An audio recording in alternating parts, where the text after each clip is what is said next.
have, Dave? This is the new ATOM Overdrive. Despite its color, it is the green side of the protein. It is the green side of the protein, yeah. And it's on its own. That's right. All by itself.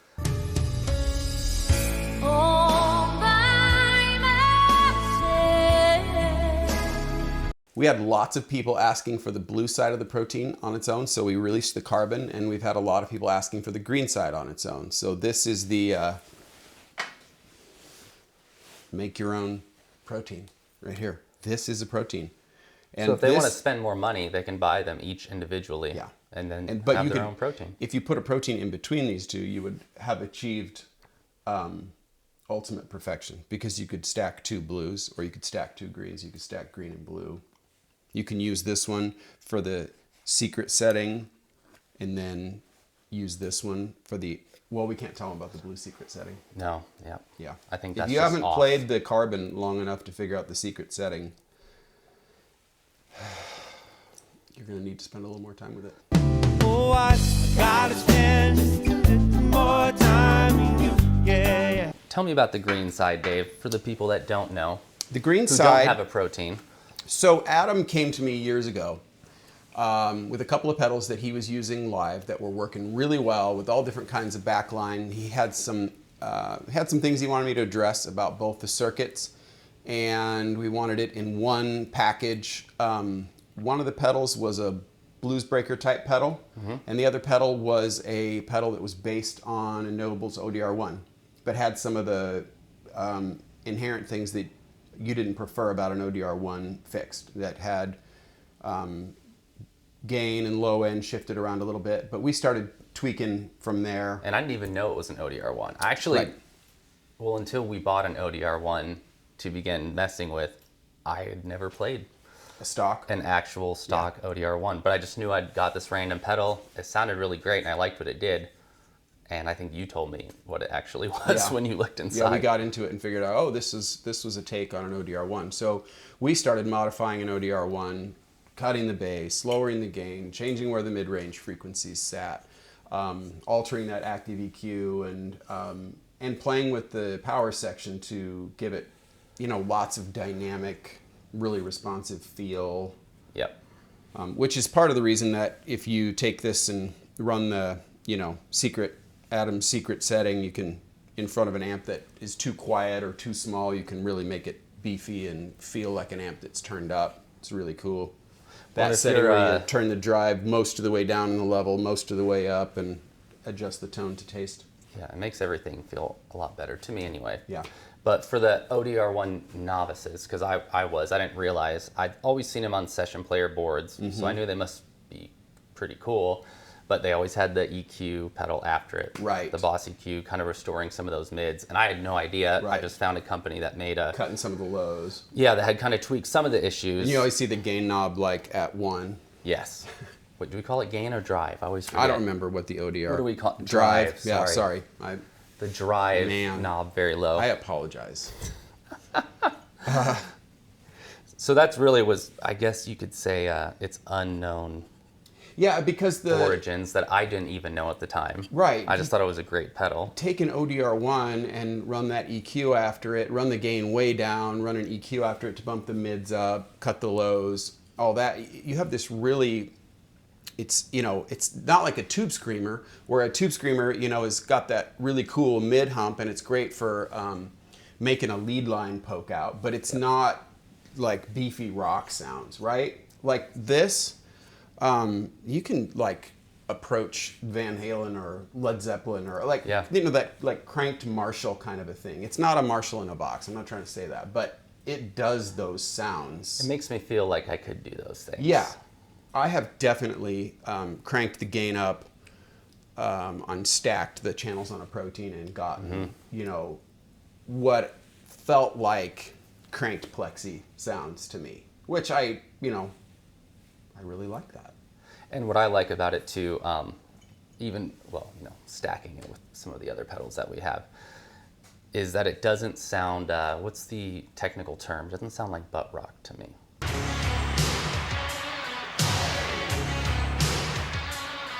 I'd had other higher gain overdrive pedals, and I kind of stopped playing with high gain because I just never liked how they sounded. And I was never in situations where I could have a separate high gain amp to get it the right way, or crank an amp loud enough to actually get it to overdrive on its own. And all of the higher gain pedals I tried, they felt a little stale, anemic. Yeah. And I like that this, for some reason, still feels organic, if that makes sense to you. It makes sense to me. Yeah. I think that, like, if we were to look through your pedals at your studio, or we were to go through my, pedals at home, I think we would find very few distortion pedals. Yeah. And for some reason, that much gain, or the typical way that a distortion pedal works, it just doesn't give me a sound that inspires me. If it sounds like metal, like a bad metal record, and there are lots of good metal. I'm not dissing metal. But I prefer the type of gain that we get from, like, turning this one up and hitting it with a carbon and stacking multiple different things. The complexity and the interest in the sound is there for me. If I was to go turn on most any distortion pedal, I would either just start playing metal riffs, or I would just not want to play. Well, I think that's the reason I gravitated towards, kind of the origins of this circuit, was I like the fact that it really did beef up a thin sounding amp. And then with the tweaks you made, dialing back in some of those mids, so it wasn't so scooped. I didn't have to add an EQ pedal afterwards. Right. Just made it something where I can run the gain really low, and it adds some nice compression and sag. Yep. Just makes a bad amp feel better. Or I can turn the drive up and do some heavier leady things. And with a lot of, distortion pedals versus overdrive pedals, they didn't seem to have that versatility. And that was kind of the idea behind the Protein, was, can we have a pedal we can throw in a backpack, and you can go from chimey, clean, or John Mayer, or U2, and then still kind of pull off some Van Halen style. Please don't things. Throw your Protein in your backpack. Wrap it in a t-shirt or something. I don't do that. Yeah, absolutely. I think something that's really interesting is that if you run the gain way down and use this pedal like you talked about using it before, it makes it feel like you're playing a big amp. Yes. And so kind of some of that big amp thing that you lose from modelers, bad mic technique, any number of reasons that you get bad sound back in your ears. Just not being able to crank the amp up enough that it's actually sagging it can be a big amp, and you've got it set on one, right? Because the sound guy is saying, "Hey, turn it down. Can you please turn that down? It's pointed right at the front row," and Well, I'm actually really glad we did this, and I'm kind of against doing the single versions of each side. I've said that because I think they work so well together. Right. But now that I've been messing with it, I really do like it, because I would have to sacrifice the green side of my Protein sometimes. If the amp wasn't feeling great, I'd turn that drive down and kind of use it to restore more feel than I was actually using it for gain. Which works great, then I lost the channel. Yeah. So I think I'll probably put it before my Protein. And then if I'm in a situation where I need to give something a little extra love, I can just leave it on all the time. Yeah. Or vice versa. But it'd be a great thing to have in your go bag as well, to throw at the end of your chain if you do run into that situation. I thought you just said I couldn't throw things. No, you can throw things. Oh, okay. I'm asking them not to throw things. You can get it's not covered in the warranty. If you throw it's this not pedal. covered in the warranty if you break this by throwing it. So people like sound bites. So if we're going to give a sound bite, its origin story is in the world of the ODR-1. We tightened up the bass, adjusted some of those frequencies, restored some of the mids back. Yep. So that you don't have the scooped thing, but you also don't have that peaked Tubescreamer thing. Lowered the gain, drive will be consistent. So you get enough that you can do some Van Halen-y stuff, but you don't have quite as much as the original, which could get a little unusable. And then my favorite thing that you can't see, but you feel, is whatever you did to the power section to make it just feel so great. Yeah. So explain how this sits between, just for another soundbite, how does this sit between ODR-1 and a Tubescreamer? Okay, so a stock ODR-1 for me would have way too much gain, way too much bass, not enough mids, and I constantly find myself turning up the gain to try and get the mids there, and they never really show up, and I just end up with too much gain. Tubescreamer, stock Tubescreamer, I love for making a blackface Fender, you know, lead sound jump out. Works great. You've got a scooped Fender sound and you turn on a Tubescreamer and all of a sudden you can hear this lead. But with a great sounding amp, I find the Tubescreamer to be too much mids, not enough bass, not enough high end. And so this sits in between those two things with more of a flat mid-range, more of low end sitting where I want it to, where it still sounds big and will crunch and rock, but you know, doesn't have too much woof. It's got enough gain to rock, but enough mid-range too that it'll cut through the mix and you can use it for a lead sound. Yeah. And wherever you set the tone control and everything, it's just perfect because I can get enough kind of I guess crang as opposed to chime, but right. Kind of that nice rock and roll crang. But I can darken it up if I have a bright amp that's a little fizzy, yeah. Chinese box or something with bad tubes, right? And it doesn't get muddy, right? So I love however you did your magic on the inside of that. Yeah, the active mids is the active tone control is very complex in this thing, and it does wonderful things. It does. Why should someone buy this? For me, it genuinely is one of the most versatile overdrive pedals for what I need to do, because it can get some higher levels of gain. You can get up into that solo territory. It also can fatten up an amp without adding too much character. Mm-hmm. There's the buzzwords of transparent. Braxton loves that word, transparent, which is great, but transparent is transparent. And if I have an amp that isn't great, sometimes I don't want that pedal to be transparent. But if you get into very heavy personality pedals like a Tubescreamer or a Clone, they definitely add a lot of flavor to something. I mean, you know they're on, and the way they're shifting the EQ and like hitting the front end of the amp, like you can't get around it. Right. This to me rides this really great line of it's adding some personality. It's adding a little bit of chunk, a little bit of thickness, but it works well with everything. It's one of the good ingredients in cooking. Like you just use butter with everything, mm-hmm. versus some things that, you just have to have that right recipe. And I think that's my favorite thing about it. I can turn the drive down, play really clean, add just a little bit of compression or harmonic content to the signal, but it's not taking over, but it's still adding. Or you can crank it up and go rock and roll. I guess my answer would be, I haven't played all the different variations that guys have done on ODR-1s. I've played some, and I typically like that circuit. I do know for this, Adam and I spent a long time getting this voiced the way that we wanted it to sit in the mix, the way that we wanted it to make an amp sound the way that we wanted it to work with a lot of different types of amps, and also to feel dynamic and, gosh, I hate to say amp-like, but I don't know what else to say. Well, how would you define what a good amp feels like, I guess, for those who maybe don't have this? Responsive, dynamic, something like what a good buffer does, where it feels like it's giving back. Yeah, it's interactive. Interactive. When we were messing around with some of the sound samples, I could just play lighter or roll my volume back a little bit, and it was really clean, and then turn it up and hit it really hard, and it kind of interacts with you a lot more than some styles of overdrives that are a little more like they're just kind of doing what they're doing when you turn it on.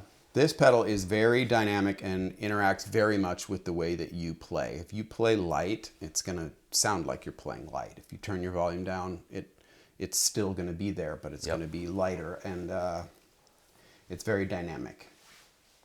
All right, you guys want to go play it? Yeah, let's do it. So we're playing a Strat today. We have a Strat. Stratocaster? Stratocaster, a Browne Caster. It's actually not a Stratocaster, is it? No, it is not. It is This is a Browne made in Kansas City stir. a Brownster. Brownster. Brownstone, something like that. And we kind of have a pretty nice clean tone. Not super, obviously, thick. We're playing a Strat. But if we kick the ATOM on,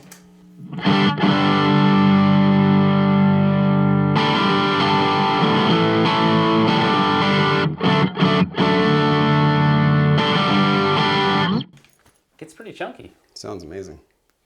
I like that Professional setting. even. That's my goal one day.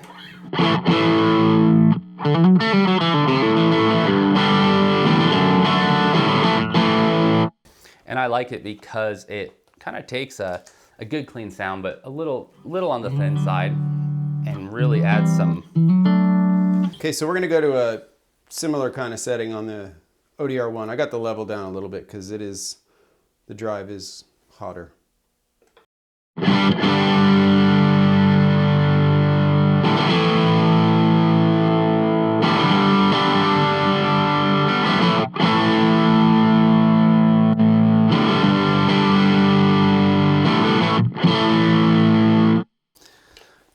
You can hear the scoop pretty drastically, to me anyway. And the woof.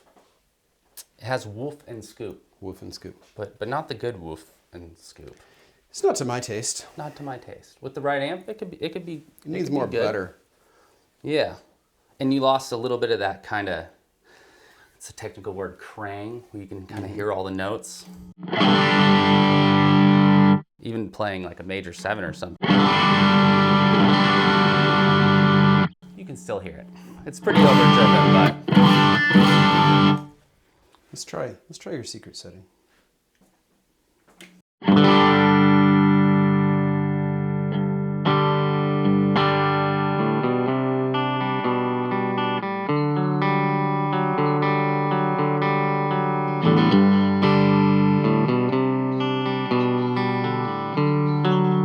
So that's just no pedal. And I'm gonna kick it on.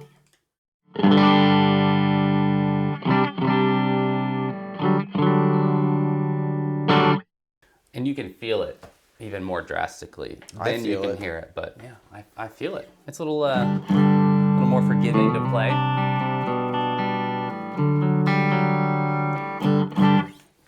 Can you do the same thing with an ODR-1? Let's see.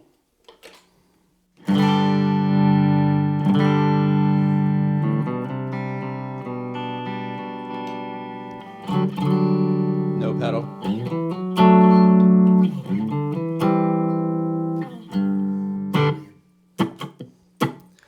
Doesn't really do it. It doesn't do it. I think because it's scooping out some of those mids, you're losing a bit of kind of the tonal aspects of the guitar when you're not adding it, the distortion, the drive with this. Interesting.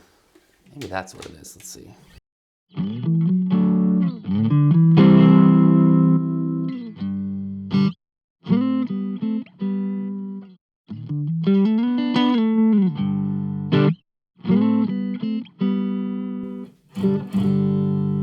Doesn't really do it. That is intriguing. I don't know what it's doing something, but I don't feel like it's adding. It's not a more betterizer. It's not a more betterizer. No ATOM. ATOM.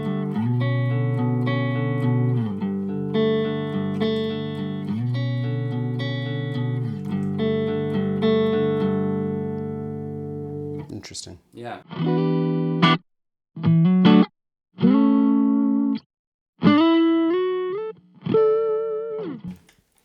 I don't know what it is, but I like it. What was that? What was that note? I don't know. That's my favorite note right there. Mine too, the one, because you're never wrong if you're just playing the one. Yep, I like that a lot. Did we have any more questions from the audience, from our live studio audience? Anybody? Let's Pete, did you have your hand raised? No? You just scratching your head? Okay. Braxton, did you have anything else?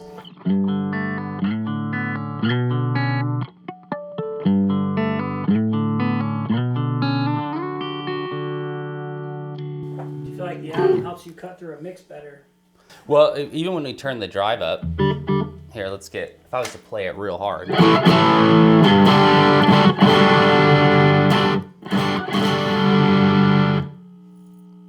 Yeah, if I'm playing it hard, it's pretty overdriven, but I like how it cleans up because now I can leave it the same and go.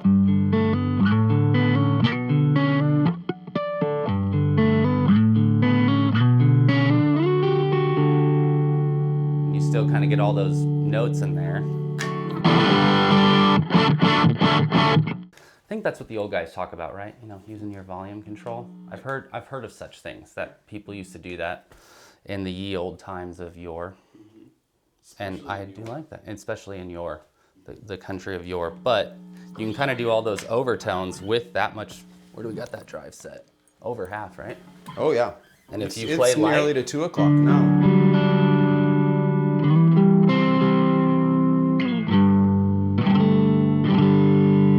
playing light cleans it right up, and then you can go. So you'd say it's dynamic. It is dynamic. Put the nobles at a very similar setting. All right. And do the same, like, on the neck pickup type stuff. Go ahead.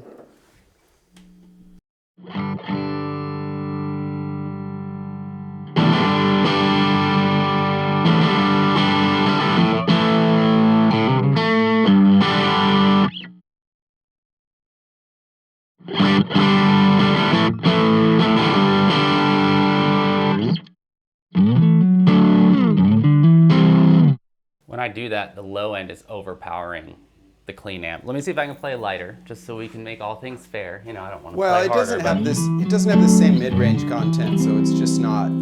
It just always seems like you need to turn the drive up more because you're trying to get that mid-range. If you're trying to make that equal to this, because they're just not the same circuit. Right, and that is something that I like about this, is the versatility, because for a heavy overdrive pedal, this is awesome. Especially if you use a EQ pedal after it. Mm-hmm. But this will add harmonic complexity, the Atom will, even when you're playing it really quiet. Not getting all that scooped.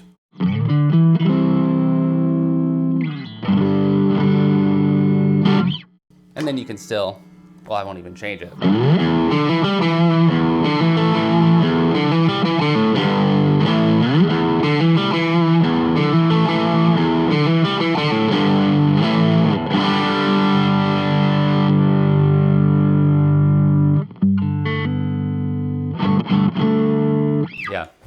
Now, serious question. Do you sound better than me on guitar because you're sitting down and I was standing up? I thought you sounded better. No, that's not true.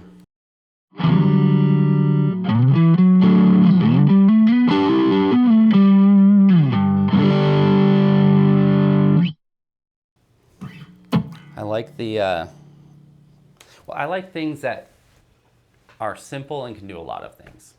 And the mid-range being restored in the Atom, kind of splitting the difference between the Tubescreamer and the ODR-1, just lets me use the Atom for doing, distorted stuff.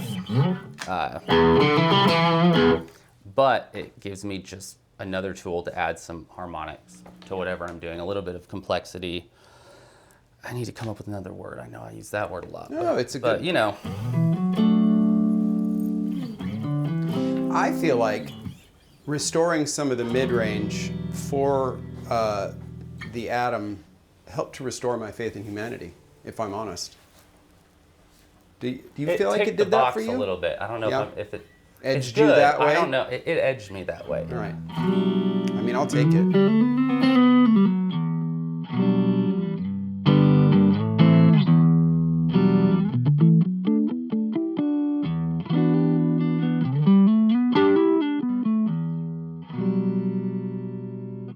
Change your pickup and go right back to the...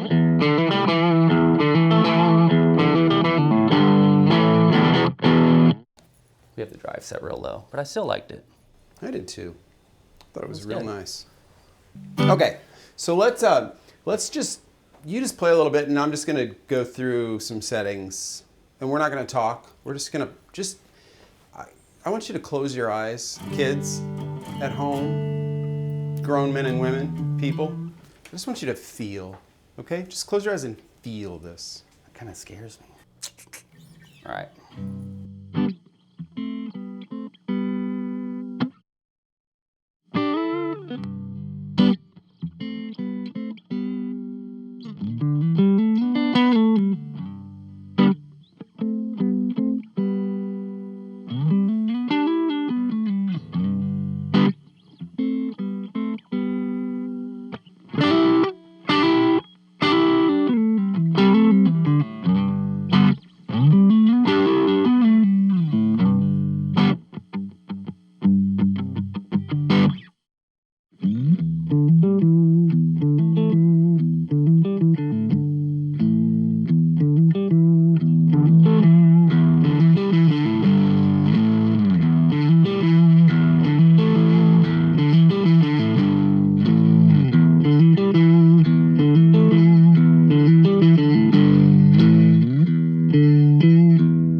Kind of remembered that one. I like that setting. I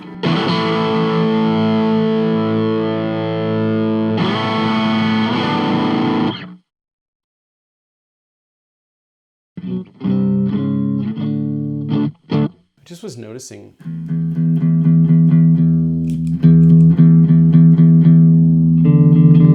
When you were playing this, like kind of the secret setting, how much it just kind of sounded like an old Marshall.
Sounds awesome.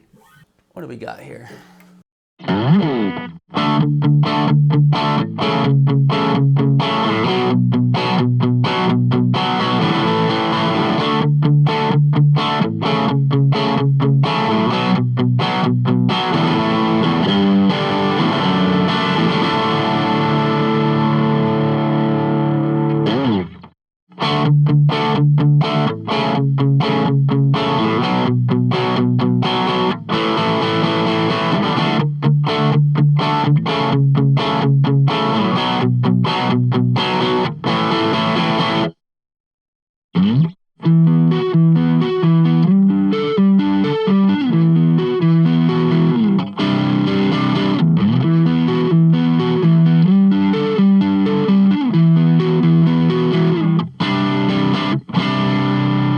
Yeah, I love how that just kind of shows the clarity.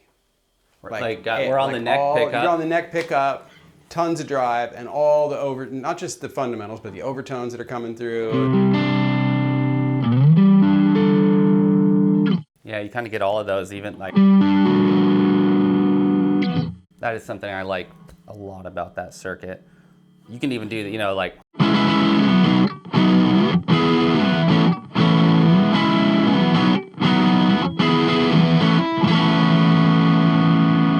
pretty much chimey acoustic chords with a fair amount of drive, and I still hear the notes anyway.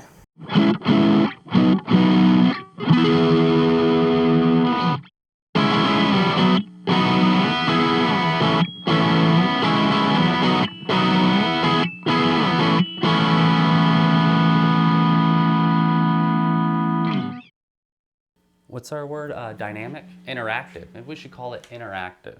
If you play light with that same amount of drive, actually I turned it up a bit, you can still get some pretty clean, like,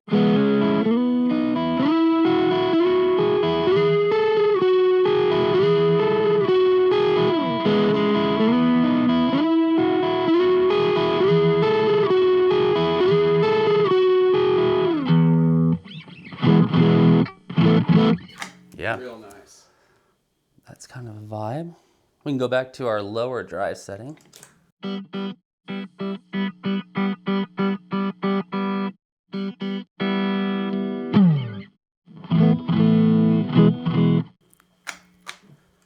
So we have no ATOM. Kind of a nice, solid clean tone. Turn it on with just a little bit of something.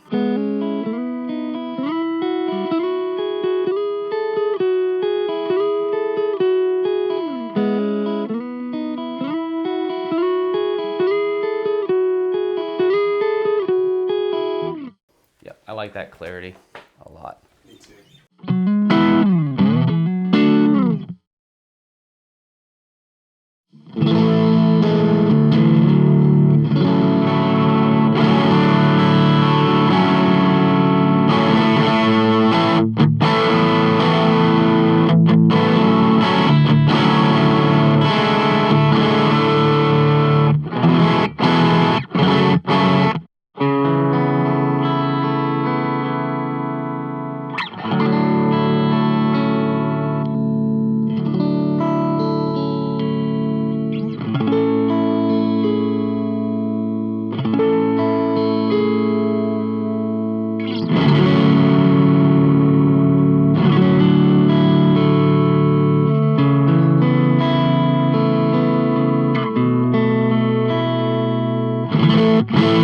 Your playing makes me want to fall in love in the fall.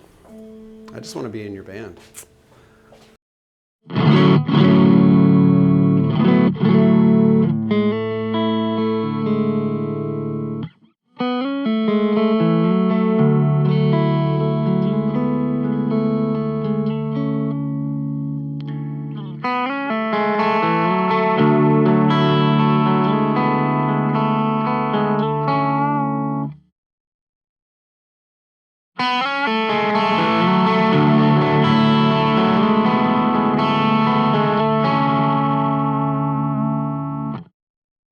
Are you in a drop D? Kind of. What else are you doing differently there? Drop D and then drop the B to A.